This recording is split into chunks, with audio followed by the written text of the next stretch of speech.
ده شاي العروسه ب 25 جنيه. ده شاي توينجز ب 170 جنيه. كنت نزلت فيديو من اسبوعين تقريبا كان مقارنه المنتجات الرخيصه والمنتجات الغاليه، وانا ساعتها اخترت 3 منتجات نقارن ما بينهم وما بين بعض. بس وانا برضه بتمشى في السوبر ماركت لقيت في فرق كده سعر كبير جدا ما بين منتجين من منتجات الشاي. شاي العروسه وده من اشهر منتجات الشاي اللي موجوده هنا في مصر. يعني انا ما اعرفش طبعا انتوا بتشربوا شاي ايه، بس يعني في ناس كتير بتحب شاي العروسه ده بالاسم. شاي العروسه ده 50 فتله 100 جرام ب 25 جنيه، مكتوب عليه هنا 23 جنيه بس انا شاريه ب 25. وبعد كده لقيت ده منتج اسمه توينجز اوف لندن، اللي مكتوب عليه بالانجليزي سينس 1706 حاجه كده من ايام فريدم. كان اسمه ايه الفيلم ده؟ هنا نكهه خفيفه. ده 25 كيس شاي 50 جرام ب 86 جنيه، يعني ده ضعف ده وارخص من ده بالتلتين. يعني لو وحدنا الاسعار هنلاقي ان ال 50 فتله ب 25 جنيه، وهنا ال 50 فتله هيقفوا عليك ب 170 جنيه. هل بقى في فرق ما بين شاي العروسه بتاعنا المصري والشاي الانجليزي؟ ما قدرش انكر ان في ريحه شاي ده طلعت من العلبه بتاعت توينجز دي. عارف ليه؟ ممكن واحد يكتب لنا طريقه عمل الشاي. شاي اسود كيني ناعم.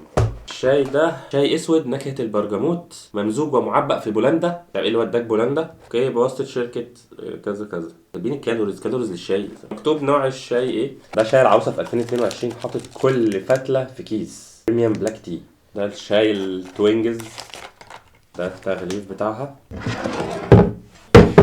تحس كميه الشاي في الفتله بتاعه توينجز دي اكتر من العروسه. كوبايه الشاي في العروسه هتقف عليك بنص جنيه، لكن كوبايه الشاي في توينجز هتقف عليك ب 3 جنيه ونص.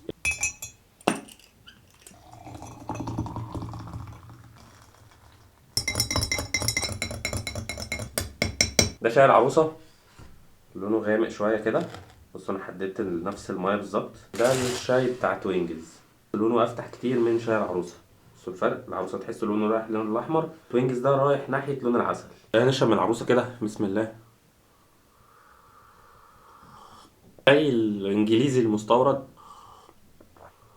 لمسة الشاي مع المية السخنة. زي العروسة كده تحس ان هو شاي تقيل شوية. هو مكتوب عليه نكهة خفيفة، ده حاجة بصراحة بحبها في الشاي. يعني انا ما بحبش الشاي التقيل قوي ده. هو الفرق الوحيد انك بتحس ان التوينجز ده شاي مستورد، يعني بتاع دماغ كده انك تصحى الصبح تشرب كوبايه شاي وبتاع. بس مش شايف فرق يعني رهيب ما بين الاتنين. يعني عادي برضو شاي العروسة اللي بنص جنيه الفتلة ده يعني حلو، شغال برضه يظبط دماغك. الوينجز ده تحسه اللي هو نوعية الشاي انك لو دخلت فندق يعني 7 نجوم هتشربه هناك، بس اللي هو حاجة مختلفة شوية عن الشاي اللي بنشربه.